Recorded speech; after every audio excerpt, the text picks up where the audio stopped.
Hi Bomb.com moms. I wanted to share a quick little tip about teenage children. So, are you wondering what your teenagers are up to? Have your teenagers stopped talking to you, stopped interacting with you, stopped wanting to go out with you, stopped wanting to be fun with you, stopped telling you their business, said, hey mom, get out of my room, get out of my room, mom? Are you going through that right now? Okay, so I'm going to tell you how to turn that around in 5 days. Are you ready for this?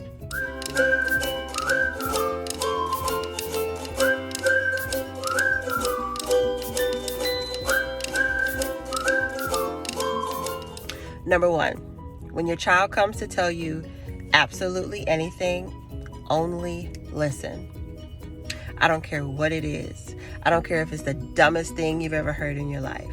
You only listen, because children do not care how much you know until they know how much you care. Keep all of your judgment to yourself. Keep all of your thoughts to yourself. Keep absolutely everything that is opposite of what that child has shared with you to yourself. Here are things that you can say. Oh my gosh, that sounds amazing.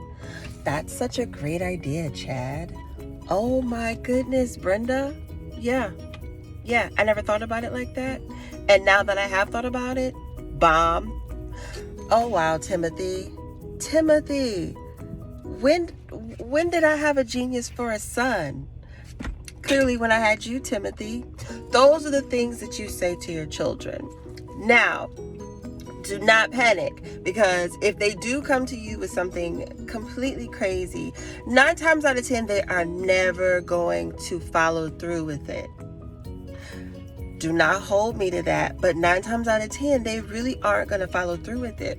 I know sometimes when our children tell us things, we want to protect them. We want to have them keep their innocence, and we want to guide them in the right direction. But the reality is, the best way to guide your child in the direction that you want him to go is to lovingly allow him to go in the direction that he already wants to go. Got it? Number 2. I want you to spend a little bit of quality time with your child. And I want you to spend some time doing with your child what your child wants to do. For example, if at this point in little Timothy's life, all he wants to do is play his Xbox, his PS4, his Nintendo 65, or whatever the young people are doing right now, then you go and sit in his room with him for like an hour and you watch him play video games. Now, I'm pretty sure you shouldn't be talking, because like they gotta concentrate. But if you wanna, do a little, commentation, he's playing, that's cool. Like, oh my God, look at you. You really killed that dude, huh? That's, wow, man, you bow, that's amazing.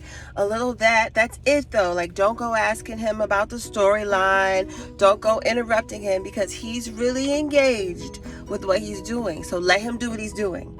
Okay? Got it? Now, what that's not going to look like is you walking into a room and saying, hey, Tina. Hey, Tina. Hey, Tina.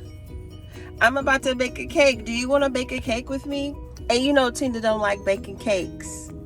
Don't ask Tina to bake a cake with you, because that's what you want to do. So that's not going to be quality time with your child if you try to ask your child to do something that you want to do and ask them if they want to do it with you. They're big kids now. They're not 6 years old anymore where they get excited to do absolutely anything with you.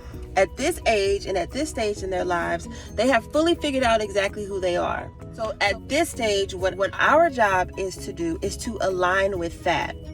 If you have already set the nice foundation in the younger years, where you have given them the tools to be the best humans that they could possibly be, then once they get to teenage years, they're automatically going to make the best decisions. And if you remember, something I talked about in one of my earlier videos, as long as you are modeling exactly what you want your child to grow up to be, that's what your child is going to grow up to be. Now, no, I'm not saying that if you're a nurse practitioner that your daughter's just going to grow up and be a nurse practitioner. But what I am saying is that if you're a hard worker, your daughter's going to grow up and become a hard worker. If you're a woman of your word, your daughter's going to grow up and become a woman of her word. Do you understand what I'm saying? So like even right now, if you walk in the room and Pamela is deciding that she wants to wear her hair purple, don't you worry. She's not going to wear her hair purple to an interview and lose that job when she's 27. Let her live right now. She's 17 years old. Now, I'm not saying that I would necessarily condone purple hair. So Kalia, Kishana, don't come for me. But what I am saying is, if you know that it's not a decision that's going to fully impact your child's life and in a completely negative way where it's going to derail their future, let that child live. Because what you really want is for your child, your human that you're creating, to be able to go out into the world and be, number one, confident in their choices. Because how many of us can't even make a decision? How many of us? Like, not me. No. I am not indecisive. Yes, I am, a little bit. I'm working on it. I'm getting better. But I'm going to take you back. So, quality time. Make sure that you go and spend about an hour doing something that your child wants to do with your child. Just join them doing something. Got it? Here's the third thing you're going to do. I want you to pick out something about your child having nothing to do with their looks or anything to do with something that you like about them that reminds you of yourself. Got me?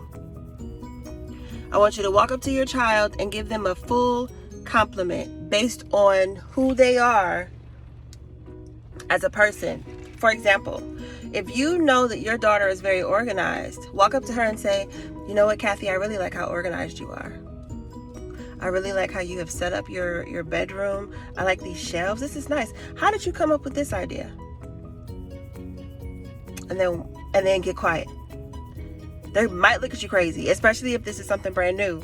But who cares if they look at you crazy? You just say, I'm for real. Like, I was really wondering. Like, tell me about it. I'm intrigued. And then just get quiet. And let her talk to you. Let's just say that you know your son is always prompt. And you like that about him. Walk up to him and say something about it. You know what? You know what, Darnell? I really like how you're always on time for things.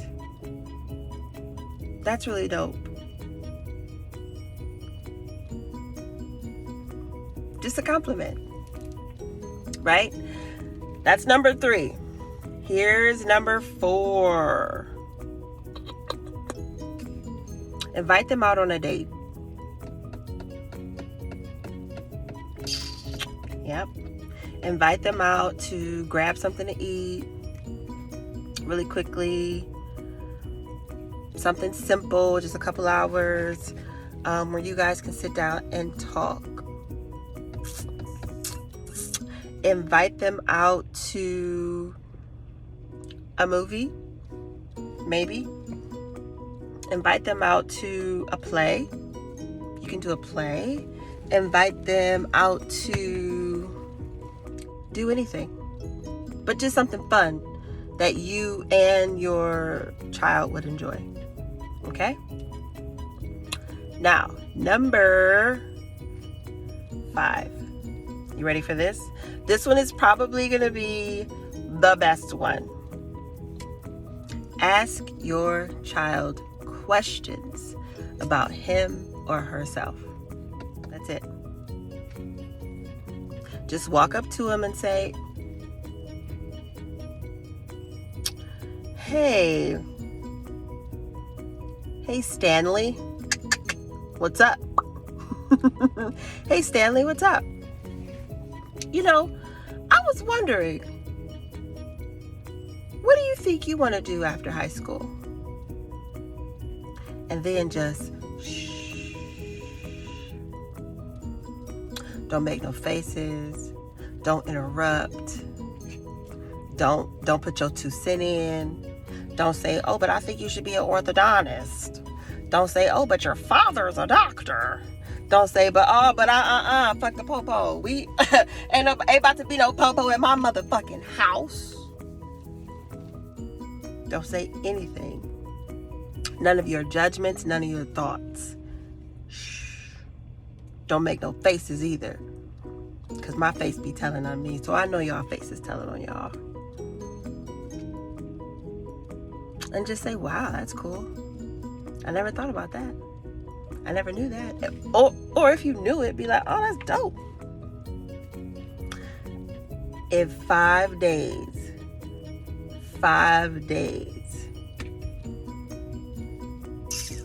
I'm going to guarantee that you have a brand new teenager.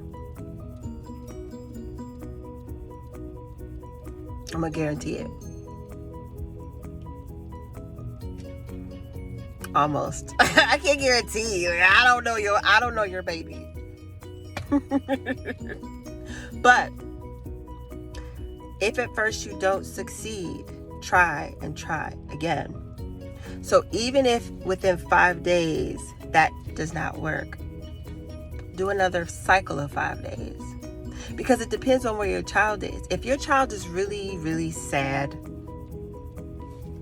it's going to take a minute to pull them up out of that funk. But if your child is just a little bit sad, it's going to take a little less time. So,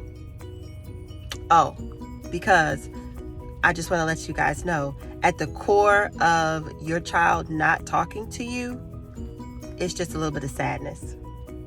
That's it. On some level, they feel a little bit empty, and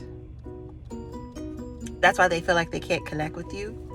Many times, teenagers feel like we don't understand them. And the reality is, when people aren't allowed to be who they fully are, their full selves, they just don't thrive, you know? And that looks different for a lot of people. Some children may completely shut down. Some children may completely lash out. Some children may pop off at the mouth. Some children may neglect their chores. Some children may neglect their bodies. You know, all of those are just symptoms of sadness. And so what you're going to do in these 5 days is you're just going to infuse that child with some love. That's all you're about to do. And when you do let's call this like an IV of love, you know, it's imagine when you go to the hospital and you get an IV, because you're dehydrated, you don't have liquids, and they're giving you those liquids and you start to feel a little bit better. Is it going to 100% turn your sickness around, depending on how sick you were or how sick you weren't? Does that make sense? So it's going to be the exact same thing when you give this love IV to your teenagers.